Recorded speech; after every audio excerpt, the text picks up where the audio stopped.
महात्मा गांधी से पहले देश में एक ऐसे महान समाज सुधारक पैदा हुए जिन्होंने जाति पाति, छुआछूत, अशिक्षा, सामाजिक कुरीतियों को खत्म करने और किसानों की स्थिति सुधारने और समाज में महिलाओं को उनके अधिकार दिलाने का उल्लेखनीय काम किया। 19वीं शताब्दी में भारतीय समाज अंधविश्वासी परंपराओं और नवीन विचारों के द्वंद्व में उलझा हुआ था। ऐसी ही विषमता भरे परिवेश में महाराष्ट्र की धरती पर गोविंद राव के घर एक बालक का जन्म हुआ। बालक का नाम रखा गया ज्योतिराव। उनका पूरा नाम ज्योतिराव गोविंदराव फूले था। वैसे उनका असल नाम ज्योतिराव गोविंदराव फूले था, लेकिन ज्योतिबा फूले के नाम से वे मशहूर हुए। जाति प्रथा, पुरोहितवाद, स्त्री पुरुष असमानता और अंधविश्वास के साथ समाज में व्याप्त आर्थिक, सामाजिक और सांस्कृतिक भ्रष्टाचार के विरुद्ध सामाजिक परिवर्तन की जरूरत भारत में शताब्दियों से रही है। इस लक्ष्य को लेकर आधुनिक युग में सार्थक, सशक्त और काफी हद तक सफल आंदोलन चलाने का श्रेय ज्योतिबा फूले को ही जाता है। महात्मा फूले भारत में सामाजिक परिवर्तन की लड़ाई के अगुवा हैं। अपने विचारों और कार्यों की बदौलत उन्होंने पिछड़े वंचित समाज को वर्ण व्यवस्था के भेदभावकारी और शोषणकारी चंगुल से आजादी के लिए निर्णायक संघर्ष का नेतृत्व किया।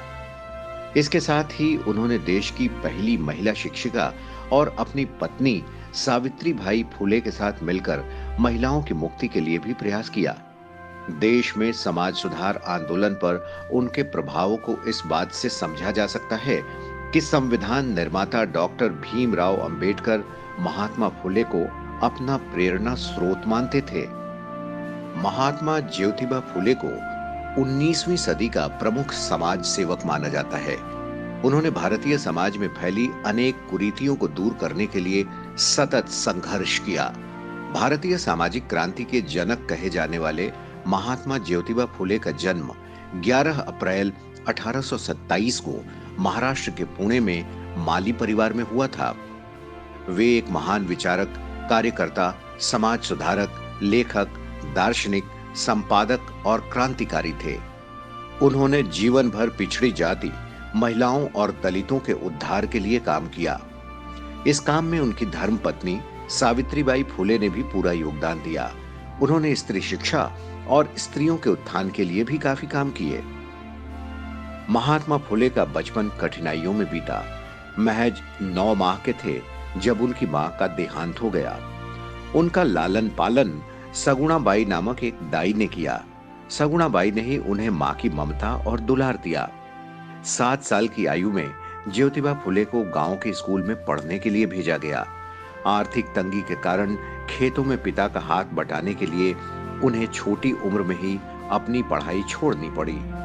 स्कूल छोड़ने के बाद भी उनमें पढ़ने की ललक बनी रही। सगुणाबाई ने बालक ज्योतिबा को घर में ही पढ़ने में मदद की। घरेलू काम के बाद जो समय बचता उसमें वो किताबें पढ़ते थे। ज्योतिबा फूले पास पड़ोस के बुजुर्गों से विभिन्न विषयों में चर्चा करते। लोग उनकी तर्क संगत बातों से बहुत प्रभावित होते थे। पड़ोसियों ने उनकी प्रतिभा को पहचाना और उनके कहने पर उनके पिता ने उन्हें स्कॉटिश मिशंस हाई स्कूल में दाखिला करा दिया। सन 1840 में ज्योतिबा फूले का विवाह सावित्रीबाई से हुआ था। ज्योतिबा फूले के काम में उनकी पत्नी ने बराबर का योगदान दिया। हालांकि वो पढ़ी लिखी नहीं थी और शादी के बाद ज्योतिबा ने ही उन्हें पढ़ना लिखना सिखाया। उन्होंने कभी पीछे मुड़कर नहीं देखा। महात्मा गांधी और कस्तूरबा के दाम्पत्य की तरह ज्योतिबा और सावित्री का दाम्पत्य भी बहुत ही मोहक और अनुकरणीय है। उसमें कहीं भी प्रतिक्रियावाद और अंध नकारवाद की जगह नहीं है। ज्योतिबा फूले से महात्मा ज्योतिबा फूले बनने की उनकी यात्रा काफी रोचक और कुछ महात्मा गांधी के संघर्ष और अनुभव से मिलती जुलती है। जिस प्रकार महात्मा गांधी अफ्रीका में रंगभेद के शिकार हुए और बाद में उन्होंने इसे जड़ से उखाड़ फेंकने का प्रण लिया और बाद में उस प्रण को पूरा भी किया, ठीक उसी प्रकार महात्मा फूले जाति आधारित भेदभाव का दंश झेलने के बाद उसके समापन के लिए लड़ते रहे। 1848 में वो अपने एक मित्र के विवाह में शामिल होने के लिए गए थे। विवाह समारोह के दौरान दूल्हे के रिश्तेदारों ने पिछड़ी जाति का होने के कारण उनका काफी अपमान किया। इसके बाद ज्योतिराव ने जाति प्रथा को जड़ से समाप्त करने का संकल्प लिया। उन्होंने तय किया कि इसकी शुरुआत महिलाओं के सशक्तिकरण के साथ करेंगे, क्योंकि उनकी स्थिति और भी खराब थी। उनका मानना था कि जब तक समाज में स्त्रियों, नीची जाति के लोगों का विकास नहीं होगा, तब तक जाति प्रथा जैसी कुरीतियों का समाधान संभव नहीं है। उनका मानना था कि जब तक समाज में स्त्रियों और पिछड़ी जाति वालों का उत्थान नहीं होगा, तब तक समाज का चहुमुखी विकास संभव नहीं है। थॉमस पेन की किताब राइट्स ऑफ मैन ने उन्हें बहुत प्रभावित किया। थॉमस पेन की पुस्तक से प्रभावित होकर फुले सामाजिक न्याय की गहरी समझ विकसित करते हैं और भारतीय जाति व्यवस्था के कटु आलोचक बन जाते हैं। उन्होंने तर्क दिया कि महिलाओं और पिछड़ी जातियों की सामाजिक असमानताओं को संबोधित करने में शिक्षा एक महत्वपूर्ण कारक है। ज्योतिबा फुले को एहसास हो गया था कि ईश्वर के सामने स्त्री पुरुष दोनों का अस्तित्व बराबर है, फिर दोनों में भेदभाव करने का कोई मतलब नहीं है। उस समय लड़कियों और महिलाओं की दशा अत्यंत शोचनीय थी और उन्हें पढ़ने लिखने की भी अनुमति नहीं थी। अपनी कल्पनाओं और आकांक्षाओं के एक न्याय संगत और एक समाज बनाने के लिए 1848 में ज्योतिबा फुले ने लड़कियों के लिए स्कूल खोला। ये देश का पहला लड़कियों के लिए विद्यालय था। लड़कियों को पढ़ाने के लिए अध्यापिका नहीं मिली तो उन्होंने कुछ दिन खुद ये काम कर अपनी पत्नी सावित्री को इस योग्य बना दिया। उनकी पत्नी सावित्री बाई वहां अध्यापन का काम करती, लेकिन लड़कियों को शिक्षित करने के प्रयास में एक उच्च अशोचनीय घटना हुई। उस समय ज्योतिबा को अपना घर छोड़ने के लिए मजबूर किया गया। हालांकि इस तरह के दबाव और धमकियों के बावजूद वो अपने लक्ष्य से नहीं भटके और सामाजिक बुराइयों के खिलाफ लड़ते रहे और इसके खिलाफ लोगों में चेतना भी फैलाते रहे। 1851 में इन्होंने बड़ा और बेहतर स्कूल शुरू किया जो बहुत प्रसिद्ध हुआ। वहां जाति, धर्म और पंथ के आधार पर कोई भेदभाव नहीं था और उसके दरवाजे सभी के लिए खुले थे।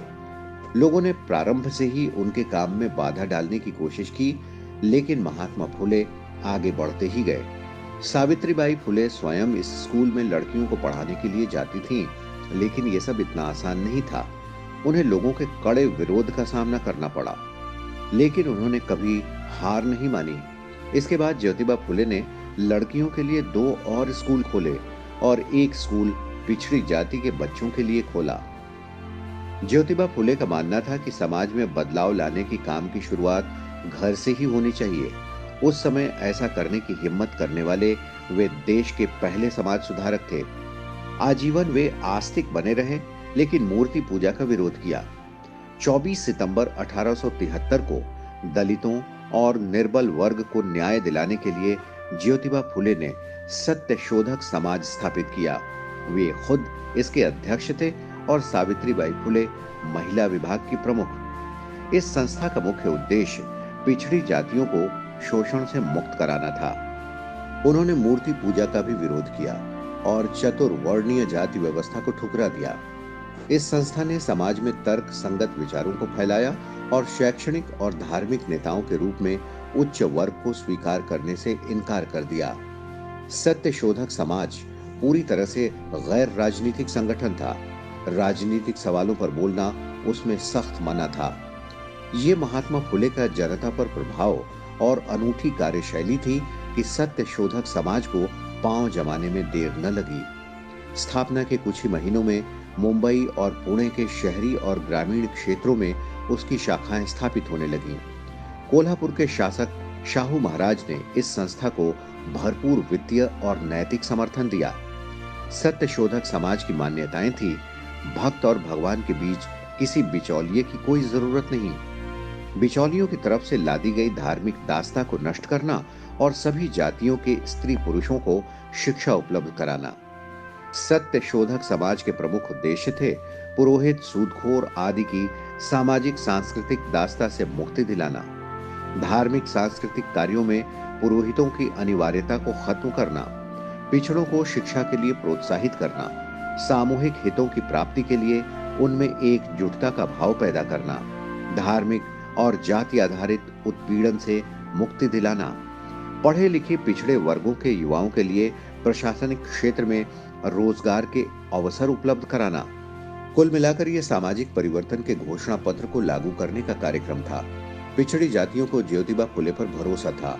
इसकी सबसे बड़ी वजह शिक्षा के क्षेत्र में किए गए उनके काम थे। इसीलिए सत्य शोधक समाज को उन्होंने हाथों हाथ लिया। कुछ ही सालों में उसकी शाखाएं मुंबई और पुणे के शहरी, कस्बाई और ग्रामीण क्षेत्रों में खुलने लगी। एक दशक के भीतर वो संपूर्ण महाराष्ट्र में पैठ जमा चुका था। समाज की सदस्यता सभी के लिए खुली थी। अति पिछड़ी जातियां तेजी से उससे जुड़ने लगी।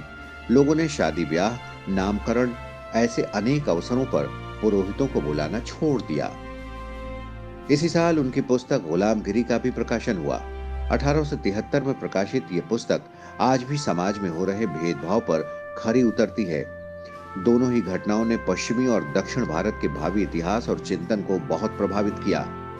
महात्मा फुले की किताब गुलामगिरी बहुत कम पृष्ठों की एक किताब है, लेकिन इसमें बताए गए विचारों के आधार पर पश्चिमी और दक्षिणी भारत में बहुत सारे आंदोलन चले। उत्तर प्रदेश में चल रही दलित अस्मिता की लड़ाई के बहुत सारे सूत्र गुलामगिरी में ढूंढे जा सकते हैं। आधुनिक भारत महात्मा फुले जैसी क्रांतिकारी विचारक का आभारी है।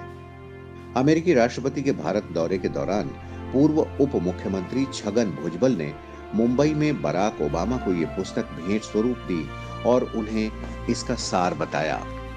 इससे ओबामा भी प्रभावित दिखे और भारत से अनमोल भेंट कहकर इस किताब को स्वीकार किया। महात्मा फुले ने समाज के लिए काम करते हुए अनेक पुस्तकें लिखी। ये सभी पुस्तकें उनके कार्य को गति प्रदान करती हैं। ज्योतिबा फुले ने गुलामगिरी के अलावा तृतीय रत्न, छत्रपति शिवाजी, राजा भोसले का पखड़ा, किसान का कोड़ा और अछूतों की कैफियत जैसी कई पुस्तकें लिखी।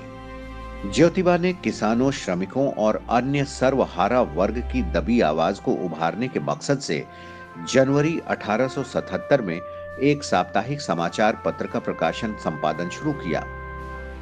उस समाचार पत्र का नाम दीन बंधु था। उन्होंने किसानों और श्रमिकों की संतोषजनक स्थिति और उनकी उपयुक्त मांगों के लिए उन्हें एकजुट होकर संघर्ष करने के लिए प्रेरित, शिक्षित और संगठित किया।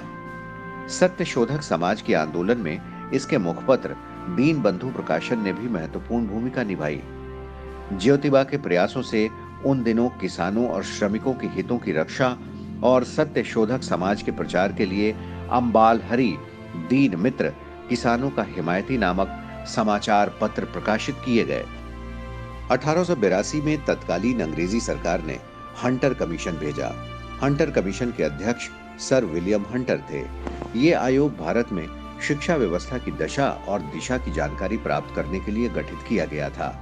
ज्योतिबा फुले ने हंटर कमीशन के समक्ष लिखित रूप में अपना वक्तव्य दिया। उसमें उन्होंने कई अहम विषयों पर विशेष रूप से जोर दिया, जिनमें ग्रामीण क्षेत्रों के लिए स्वतंत्र शिक्षा व्यवस्था, गणित, इतिहास, भूगोल, व्याकरण का प्रारंभिक ज्ञान, कृषि संबंधी हर तरह का ज्ञान और सामान्य ज्ञान, नीति और आरोग्य को शामिल करना था। ज्योतिबा फुले बाल विवाह के खिलाफ थे, साथ ही विधवा विवाह के समर्थक भी थे। वे ऐसी महिलाओं से बहुत सहानुभूति रखते थे जो शोषण का शिकार हुई हों या किसी वजह से परेशान हों। इसीलिए उन्होंने ऐसी महिलाओं के लिए अपने घर के दरवाजे खुले रखे थे जहां उनकी देखभाल हो सके। इसके साथ ही विधवाओं की शोचनीय दशा को देखते हुए उन्होंने विधवा पुनर्विवाह की भी शुरुआत की और 1854 में विधवाओं के लिए आश्रम भी बनाया। पति के गुजर जाने पर विधवा हुई महिलाओं का मुंडन कर दिया जाता था। इस अपमानजनक प्रथा के खिलाफ उन्होंने एक ऐसे आश्रम की स्थापना की जिसमें सभी जातियों की विधवाएं सम्मान के साथ रह सकती थीं। उन नवजात शिशु कन्याओं के लिए भी एक घर बनाया जो अवैध संबंधों से पैदा हुई थीं और जिन्हें सड़क या कूड़े पर फेंक दिया जाता था। साथ ही उन्होंने नवजात शिशुओं के लिए भी आश्रम खोला ताकि कन्या शिशु हत्या को रोका जा सके। उनकी समाज सेवा देखकर 1888 में मुंबई की एक विशाल सभा में उन्हें महात्मा की उपाधि दी गई। ज्योतिबा ने पुरोहित के बिना ही विवाह संस्कार आरंभ कराया और इसे मुंबई हाई कोर्ट से भी मान्यता मिली। महात्मा फुले ने पिछड़ों पर लगे अछूत के लांछन को धोने और उन्हें बराबरी का दर्जा दिलाने के लिए भी प्रयास किया। इसी दिशा में उन्होंने दलितों को अपने घर के कुएं का प्रयोग करने की अनुमति दी। पिछड़ी जातियों और महिलाओं में अंधविश्वास के कारण पैदा हुई आर्थिक और सामाजिक विकलांगता को दूर करने के लिए भी उन्होंने आंदोलन चलाया।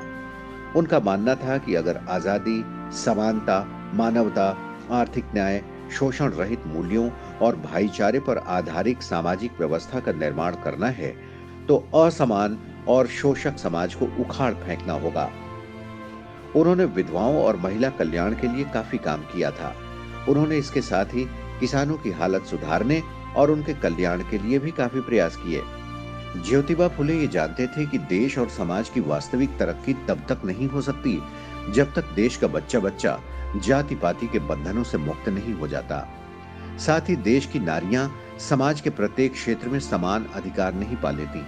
उन्होंने तत्कालीन समय में भारतीय नव युवकों का आह्वान किया कि वे देश, समाज, संस्कृति को सामाजिक बुराइयों और अशिक्षा से मुक्त करें और एक स्वस्थ, सुंदर, सुदृढ़ समाज का निर्माण करें।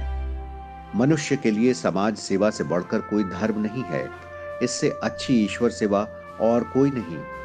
महाराष्ट्र में सामाजिक सुधार के पिता समझे जाने वाले महात्मा ज्योतिबा फुले ने आजीवन सामाजिक सुधार के लिए काम किया। मानव मानव के बीच का भेद उन्हें असहनीय लगता था। ज्योतिबा फुले की संत महात्माओं की जीवनियां पढ़ने में बड़ी रुचि थी।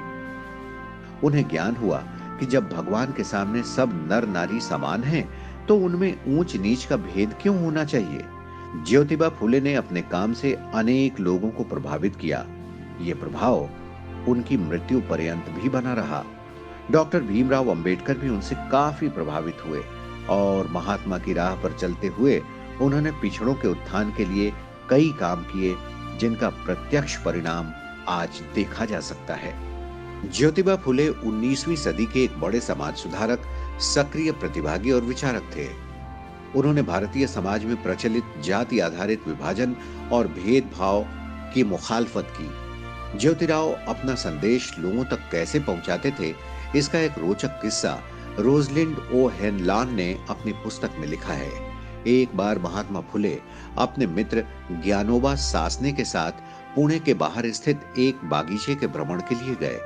वहां एक कुआं था जिससे उस बगीचे की सिंचाई होती थी। जैसे ही दोपहर का अवकाश हुआ, सभी मजदूर खाना खाने बैठ गए।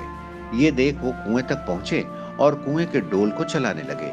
काम करते करते उन्होंने गाना भी शुरू कर दिया। मजदूर उन्हें देखकर हंसने लगे। फुले ने उन्हें समझाया, इसमें हंसने जैसा कुछ नहीं है। मजदूर लोग काम करते हुए अक्सर गाते बजाते हैं। केवल मेहनत से जी चुराने वाले लोग ही फुर्सत के समय वाद्य यंत्रों का शौक फरमाते हैं। असली मेहनतकश जैसा काम करता है, वैसा ही अपना संगीत भी गढ़ लेता है। ज्योतिबा फुले और सावित्रीबाई फुले के कोई संतान नहीं थी, इसीलिए उन्होंने एक विधवा के बच्चे को गोद लिया। 27 नवंबर 1890 को उन्होंने अपने सभी करीबियों को बुलाया और कहा कि अब मेरे जाने का समय आ गया है। मैंने जीवन में जिन जिन कामों को हाथ में लिया है, उसे पूरा किया।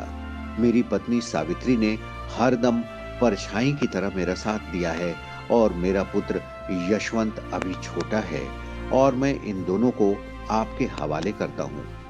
इतना कहते ही उनकी आंखों में आंसू आ गए और उनकी पत्नी ने उन्हें संभाला। 28 नवंबर 1890 को ज्योतिबा फुले ने नश्वर शरीर त्याग दिया और इस तरह एक महान समाज सेवी इस दुनिया से विदा हो गया। उनके देहांत के बाद सावित्रीबाई फुले ने सत्य शोधक समाज की बागडोर संभाली। महात्मा ज्योतिबा फुले की मृत्यु के बाद उनके अनुयायियों ने सत्य शोधक समाज को दूर दूर तक पहुंचाने का काम किया। ज्योतिबा फुले ही अपने समय के ऐसे समाजशास्त्री और मानवतावादी थे जिन्होंने ऐसे साहसिक विचार पेश किए। महात्मा फुले ऐसी सामाजिक व्यवस्था के आमूल चूल परिवर्तन के पक्षधर थे जिसमें शोषण करने के लिए कुछ लोगों को जानबूझकर दूसरों पर निर्भर, अनपढ़, अज्ञानी और गरीब बना दिया जाता है। उनके मुताबिक व्यापक सामाजिक आर्थिक परिवर्तन के लिए अंधविश्वास उन्मूलन एक हिस्सा है। परामर्श, शिक्षा और रहने के वैकल्पिक तरीकों के साथ साथ शोषण के आर्थिक ढांचे को समाप्त करना भी बेहद जरूरी है। भारतीय लोकतंत्र में स्त्री, दलित, शोषित, किसान और श्रमिकों की जैसे जैसे उन्नति होगी, वैसे वैसे महात्मा फुले का व्यक्तित्व अधिकाधिक उभर कर सामने आएगा। महाराज